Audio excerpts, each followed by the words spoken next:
Hello, hello, hello. So today I wanted to kind of check in with you guys and discuss how our homeschool year is going so far, discuss some of our challenges, some of our successes, and things that are going great and things that are not going so great. So basically we have been doing so good. The kids are, I couldn't ask for anything more. Everyone is helping each other out. They listen and pay attention. Like if you recall with our math lessons, everyone is somewhere completely different in math. Even the two that are in kindergarten, one is more ahead than the other, and then I have a second grader. Group lesson, I treat math as a group lesson, even though everyone is on a different level. I just sit everybody down and I have the whiteboard out and I just go over everybody's lesson, and everybody listens and they're so respectful and they just pay attention and they help each other out. I wouldn't change it for the world. We have, as you recall in my last video, I did state that we start doing our read alouds first thing in the morning during our little carpet time, right after we discuss the weather and read our Bible verse. That's still proven to be good. No one cries, there are no tears. They love school and they love me being their teacher, and I love it. I'm happy, they're happy. Everything's going so good. But, of course, there are some challenges with one of my kids. His reading isn't as fluent and it doesn't flow as well as I would like for it to go. Spelling, not so good. I did have to implement the study hall, not for bad behavior, or I don't want to say bad behavior, but typically I use study hall as a way to weed out excessive playing when they're not doing their work. Well, today I just figured one of my kids, it's a concentration problem. And so because it's a concentration problem, I am trying my absolute best to wheel him back in so that he is paying attention to what he's reading and what he's writing a little bit more. And as a mom, I don't feel that, you should have extra screen time. I feel, you should have your screen time, but it needs to be in moderation, especially if you're struggling in a certain point. So it's not to punish, it's just, okay, once we get these skills up to level, then you'll be able, I won't have to reduce your screen time, but I don't feel right as a mom knowing that you have these struggles and you're still having the same amount of screen time that you had prior to that. So I am having to reduce the screen time. And believe it or not, there's absolutely no pushback. There was a couple tears the first time around, but then he just kind of got it and he understood, and he's totally fine with it.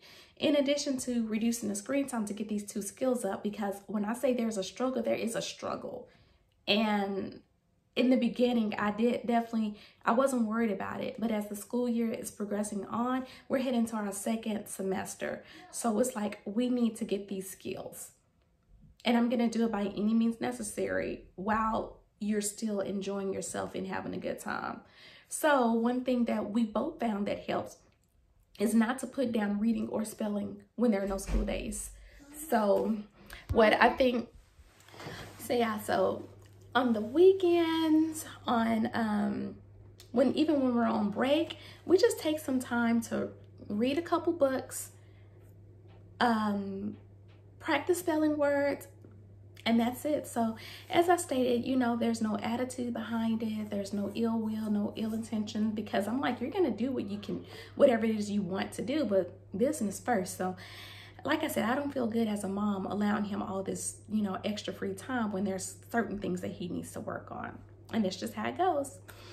So another thing is our starting and stopping times. We were doing a really good job from the last time I had a video about starting at 9:30, finishing up around 1 or 1:30. That is the ideal time for us, because it's plenty of time to do everything they need to do. And then there's enough time for me after school to either run errands or, the kids can do whatever they need to do before we go outside, before it gets too dark, and so they can play with their friends. we were doing good with that. But then their daddy came home from a 9-month deployment, and that just kind of threw a big wrench in the plans, which is okay because, you know, as I always say, we have to prepare for the pivot. So, you know, he's home a lot now, and, you know, they get very distracted by him, and I can't, you know, blame them. They hadn't seen him for over 9 months. So they miss him and they want to play with him. But, you know, some days he's here, some days he's not here. So I just have to be really, really creative in learning how to keep them engaged and focused while he's here. And then there are other times when, you know, he's not here, he's at work, and I have to stop and bring him something. But I already knew that was going to be an issue before he even came home. So I kind of already had a plan in place for that as well. So no biggie, you know, we're learning how to do things like that without a problem. The good thing is now that since he is home, you know, my errands that I used to say was becoming an issue during the school day is no longer becoming an issue. You know, either he can watch over the kids while they do their lesson and I'll go run a quick errand, but usually the way it goes is he'll go out and run the lesson. That way I can stay home with the children and, you know, I can kind of help out the way they need to be helped. Now the starting times, that's kind of gone out the window for now, at least, until, so recently my husband was promoted, and with his current promotion, they have him do a lot of activities where they don't say it explicitly, but inexplicitly they want you to work together as a team at home with your wife and family. So I'm having to help out with a lot of these projects. And it's keeping me up pretty late at night. Like one night I was up to like 1 o'clock in the morning, 12 o'clock midnight. And it's pretty difficult for me, especially when I have a full school day the next morning. So I have to get my rest one way or the other. So I probably will sleep in. So I'll sleep in, and then some days we don't get started until around 9:30. I'm sorry, not 9:30. I want to get started around 9:30, but 10:30, 11 o'clock. And then one day everybody was struck. I was so tired, but we went ahead and we started with the day. We got started probably around 11. By the time we sat at the table, it was around 11:45, and I'm just looking at all the kids, and, you know, they did their morning body freshening routine or whatever, but it's just like, y'all need a bath. Everybody had to take a shower, stop and, you know, take a bath and all that. And they came back to the table refreshed. And, you know, so because of that, I was like, it's already late. You took a bath, you got yourselves nice and fresh and cleaned up, might as well eat lunch. And I think the day still, we probably stopped around 4 or 5 o'clock, and it wasn't bad. It wasn't bad at all. So there are going to be days like that, but, you know, now that we're kind of starting to get used to daddy being home, and I don't think that I have too many more of these projects to do, I think that things will kind of flow a little bit easier. So I do feel with just a little bit more, you know, flexibility in our day, and maybe, I don't know, something so that I'm not going to bed so late, but I really do eventually within the next month or so, I really do want to get back to going to bed early so that I am up at the crack of dawn so that I can prepare for our early days, because I like to be done around 1:30 every day. So, and that's another thing, even though we're having to start late, even though there are days that, you know, I just cannot bear the fact of doing school that day, I am still pushing forward, and mainly because, you know, we have a 4-day week. So with a 4-day school week, a week off every 3 weeks, you know, I don't need to suffer from burnout to the points where days that I don't feel like doing school, that I don't do school. Because you know, at the end of the day, you have to be consistent. And I believe it was Friday, another day, like I said, because I've been keeping these really, really late nights helping my husband out, I have been really exhausted in the morning. And, you know, we had already taken Monday off, so another day off it's just not in the question. I mean, it has to be a really, really true emergency for me to take another day off. I mean, but for me, just because I don't feel like it is not a good reason for us to miss school.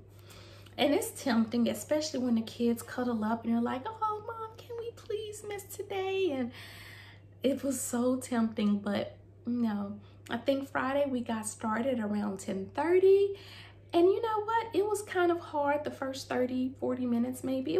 I'm just going to be honest. It was hard because not only do you have to push through when you're tired, but you have to have a good attitude, because I do not want my kids to experience to be mom's grouchy and I don't want to be around her. Because if you're so grouchy, they're not going to want to be around you. So it was really difficult, but you know, to kind of be nice and pleasant and push through the day when you're really tired. But I did. And you know what? By the time it was time to sit at the table to begin the actual, you know, the actual school day where we actually do writing and stuff, we had an amazing day. Everything that we should have done and gotten accomplished today, we did it. And I felt so fulfilled afterwards. And it just goes to show you, no matter how much you don't want to do it, just push through and do it. Because usually everything gets better.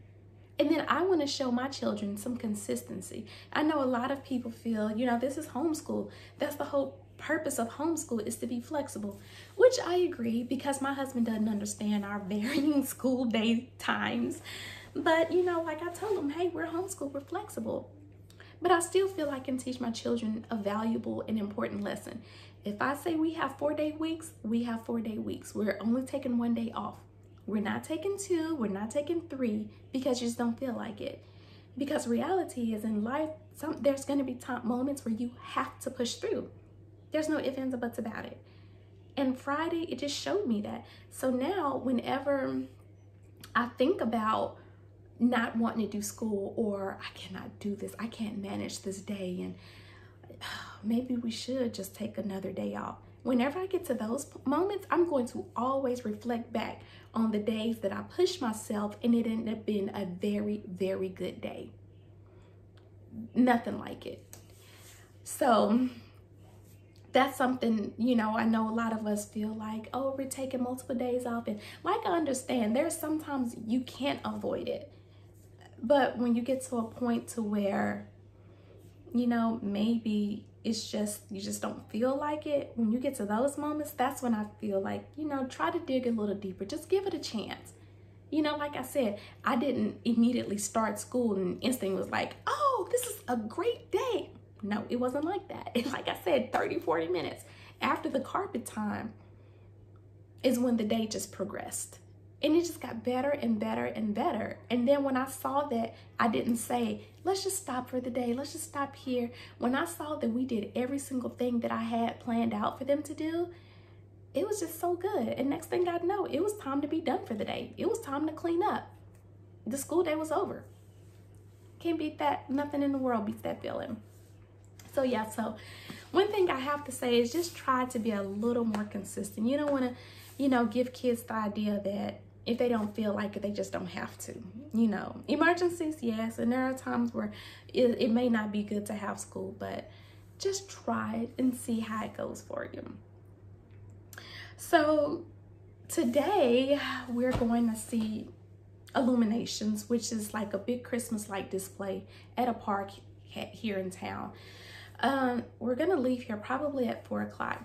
Right now it's around 2. So I just want to just kind of give you a timeline and show you how you can just get so much stuff done if you're one of those people that struggle like me. I know some people, they just they do stuff quick, efficiently, without a problem. So they wouldn't even have to listen to this. They'll probably listen to my tips and be like, well, yeah, that's what you're supposed to, like, what have you been doing? It's like, I've been messing up, that's what. Well, so if you're like me and you have a problem when you have, you know, an event that you're doing, just, you know, kind of stay tuned and just listen to how I like to do things. So today I end up having to get up early, around 7:30, make breakfast and get my boys ready to leave with their dad to get a haircut.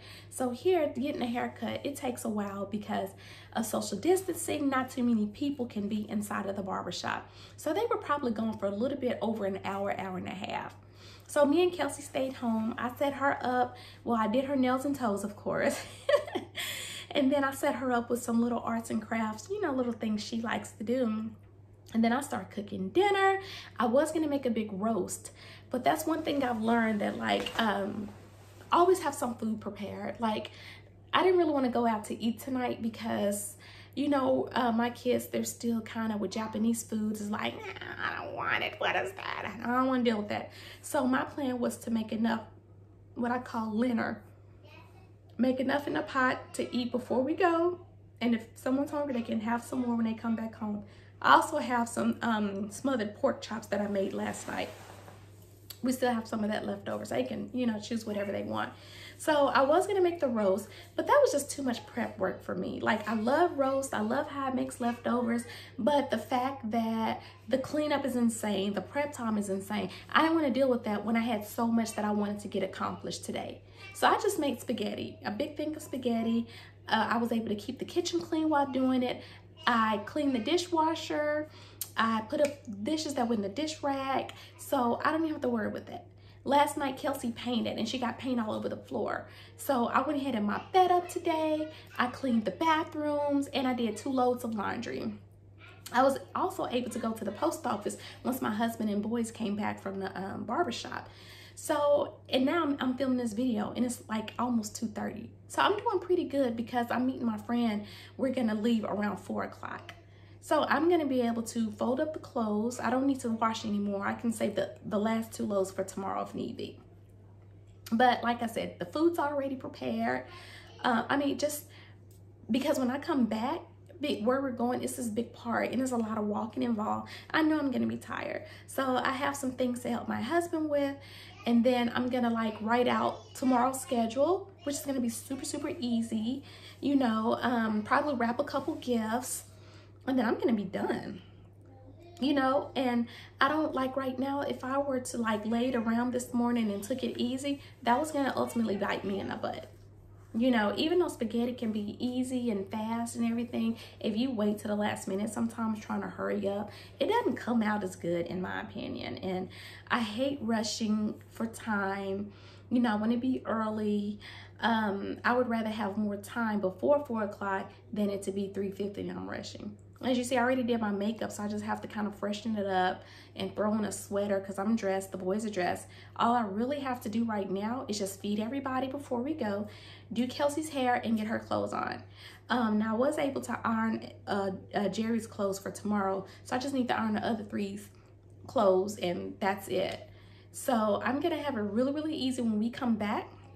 The house is going to be spick and span. It's going to be nice and clean. So all I have to do now when we get home, which is probably gonna be around 7, I'm thinking. I don't see us staying longer than 2 hours at the Illuminations. But all I have to really do when we come back is feed everyone if they're hungry, clean up, or actually I can just throw those dishes in the dishwasher because the dishwasher's clean. Help my husband with his little projects, give baths, put everybody in bed, give kisses, and I'm done. I can, you know, write out whatever needs to be done for tomorrow, wrap my presents, and hopefully I can have an early night. I'm thinking maybe 11, even though I would ideally like to be in bed by 10:30, but like I said, I'm helping hubby with his projects, so I'm hoping I can be in bed by 11. So anyway, so that's just a little extra little something so that you don't feel like you can never go anywhere because it's too much planning and prep work involved. I mean, the problem is you do have to wake up early, but you can manage it all. People ask all the time, how can I do all this stuff? Homeschool, keep a clean house, and feed everybody, and go places. You can do it all. But it does take a lot of planning and prep work. So for people like us who have a hard time managing all, like I said, some people I know, they can just, they're really good with that, but I'm not. You know, like I get anxiety if I don't cook dinner before we go to the playground. I don't like coming back from the playground and I'm like, oh my God, I gotta hurry up and cook. And they're like, oh, I'm just gonna throw in some chicken and rice, like 20 minutes and it's done. While I'm cooking that, my kids get in the tub. I'm not like that. I wish that I was. Like, maybe later in life I'll be like that, but for me, everything takes a lot of planning and preparations. So until I get to that phase of my life, this is just what it's gonna have to be.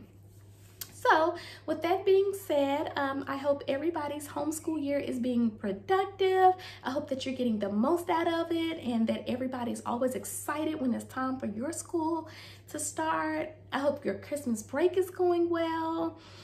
If you have any questions, comments, or concerns, please leave them down in the comment section below. And until next time, bye.